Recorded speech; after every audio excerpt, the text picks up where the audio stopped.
हर हर महादेव, जय भोलेनाथ।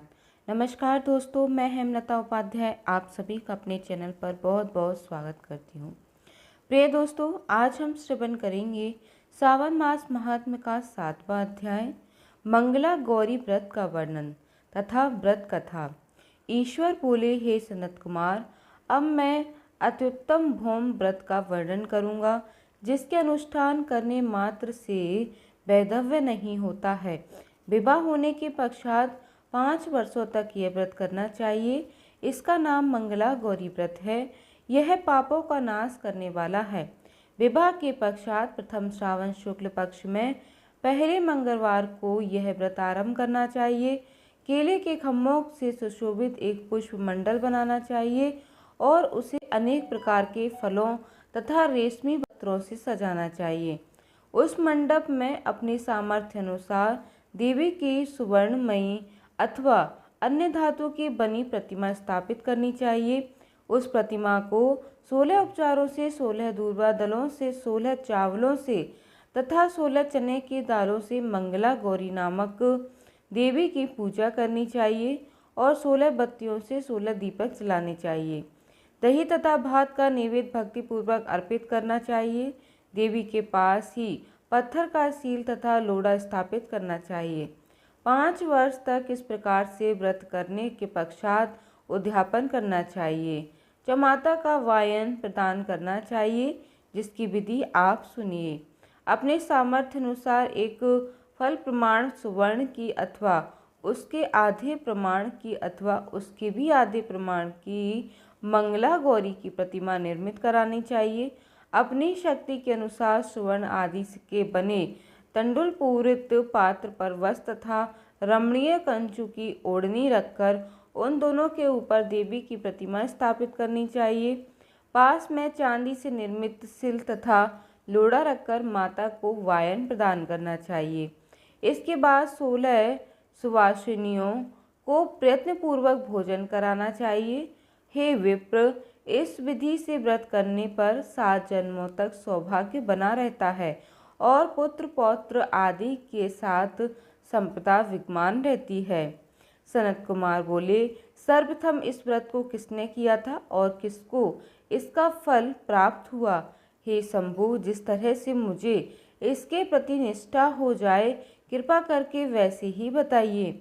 ईश्वर बोले, हे सनत कुमार, पूर्व काल में कुरु देश के श्रुति कीर्ति नामक एक विद्वान कीर्तिशाली शत्रुओं का नाश करने वाला 64 कलाओं का ज्ञाता तथा धनुर्विद्या में कुशल राजा हुआ था। पुत्र के अतिरिक्त अन्य सभी शुभ चीज़ों से उस राजा के पास थी।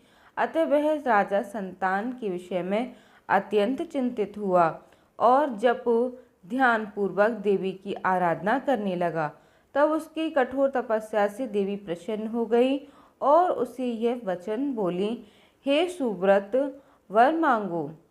श्रुतकीर्ति बोला, हे देवी, यदि आप मुझ पर प्रसन्न हैं तो मुझे सुंदर पुत्र दीजिए। हे देवी, आपकी कृपा से अन्य किसी भी वस्तु का अभाव नहीं है। उसका यह वचन सुनकर पवित्र मुस्कान वाली देवी ने कहा, हे राजन, तुमने अत्यंत दुर्लभ वर मांगा है, फिर भी कृपावश मैं तुम्हें अवश्य दूंगी। किंतु हे राजेंद्र, सुनिए, यदि परम गुणी पुत्र चाहते हो तो केवल 16 वर्ष तक ही जीवित रहेगा, और यदि रूप तथा विद्या से विहीन पुत्र चाहते हो तो दीर्घजीवी होगा।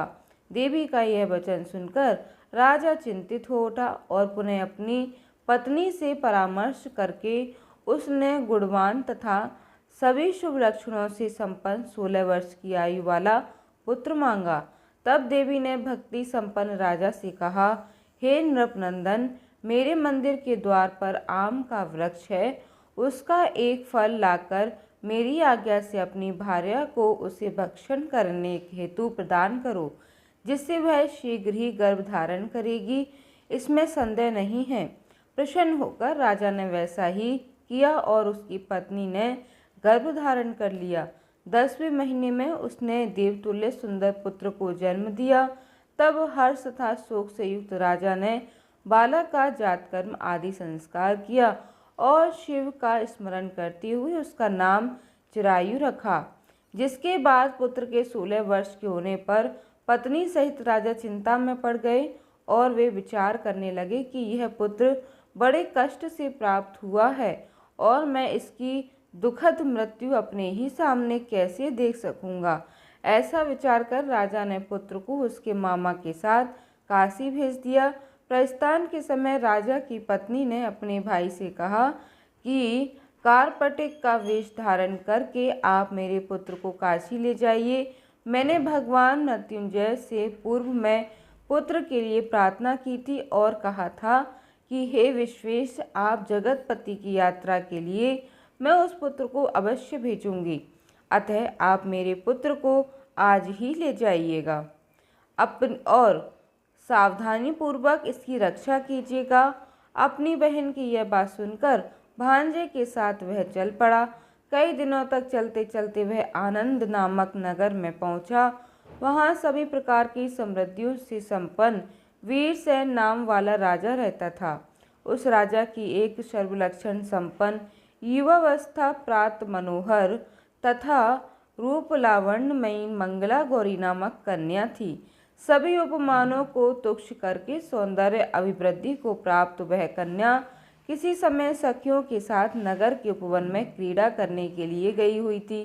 उसी समय वह चिरायु तथा उसका मामा वे दोनों भी वहां पहुंच गए और उन कन्याओं को देखने की लालसा से वहीं विश्राम करने लगे। इसी बीच विनोद पूर्वक क्रीड़ा करती हुई उन कन्याओं में से किसी एक ने कुपित होकर राजकुमारी को रांडा यह कुवचन कह दिया। तब उस अशुभ वचन को सुनकर राजकुमारी ने कहा, तुम अनुचित बात क्यों बोल रही हो?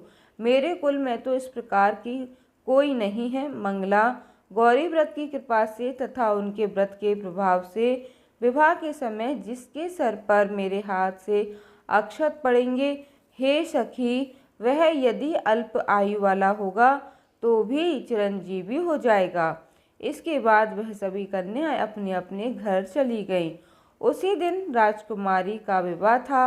वाहिक देश के दृढ़धर्मा नामक राजा के सुकेतु नाम वाले पुत्र के साथ उसका विवाह निश्चित किया गया।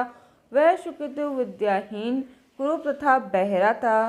तब सुकेतु के साथ आए हुए उन लोगों ने विचार किया कि इस समय कोई दूसरा श्रेष्ठ वर ले जाना चाहिए और विवाह संपन्न हो जाने के बाद वहां से सुकेतु पहुंच जाए।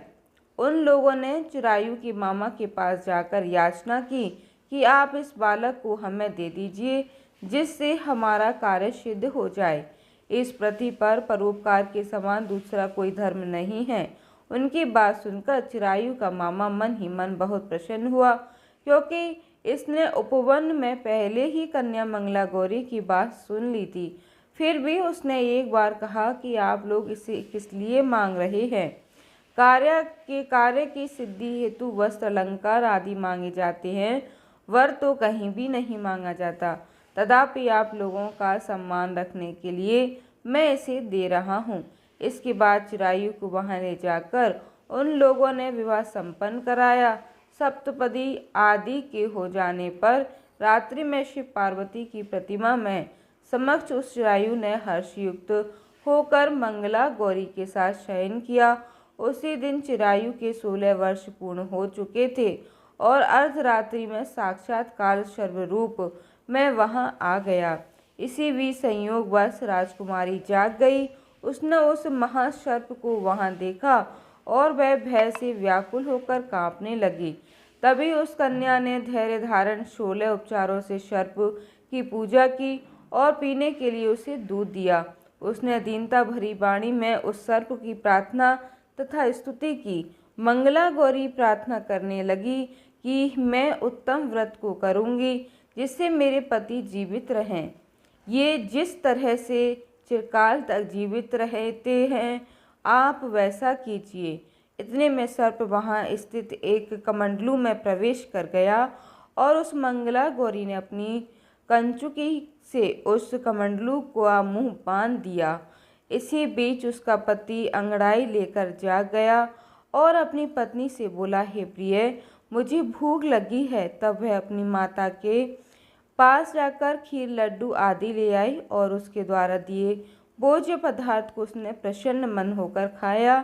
भोजन के पश्चात हाथ धोते समय उसके हाथ से अंगूठी गिर पड़ी।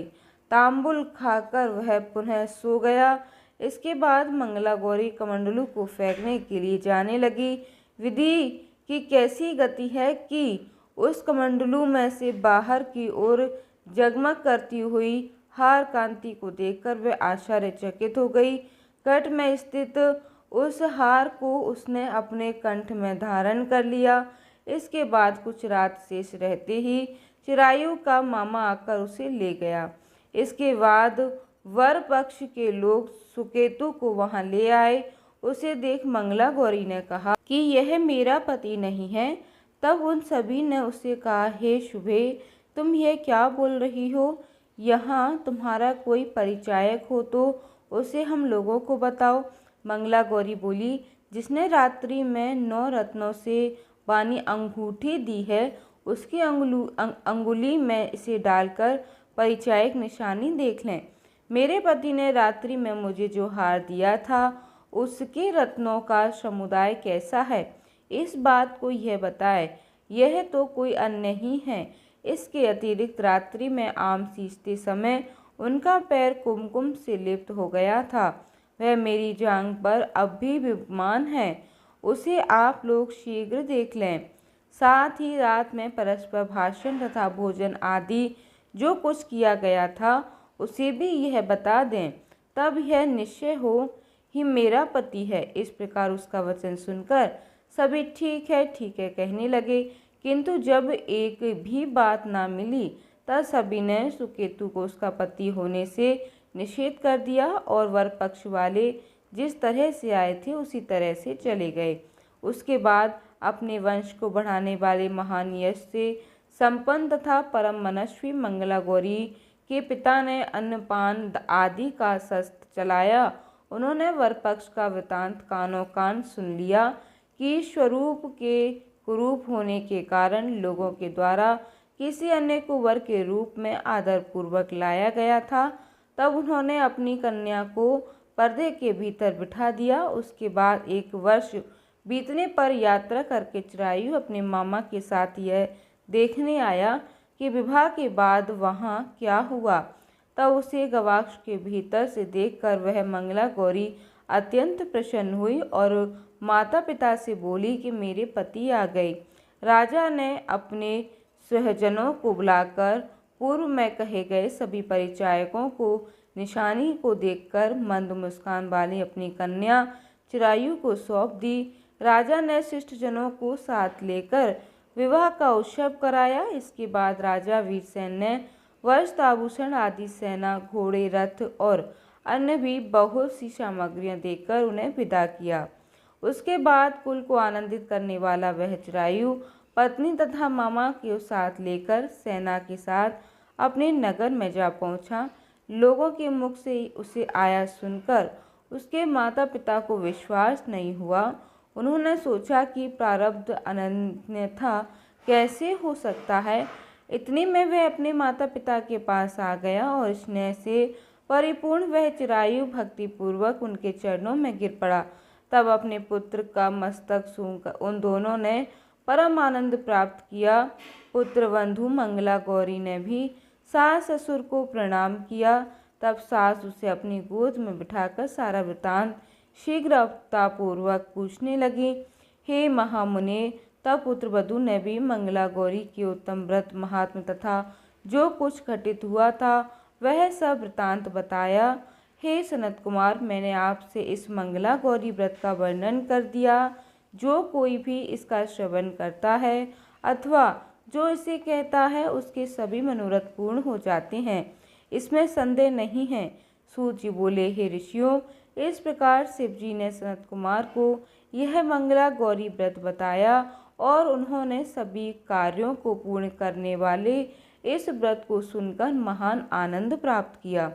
प्रिय दोस्तों, इस प्रकार श्री स्कंद पुराण के अंतर्गत ईश्वर संत कुमार संवाद में श्रावण महात्म में मंगला गौरी व्रत कथन नामक 7वां अध्याय पूर्ण हुआ। हर हर महादेव। जय भोलेनाथ।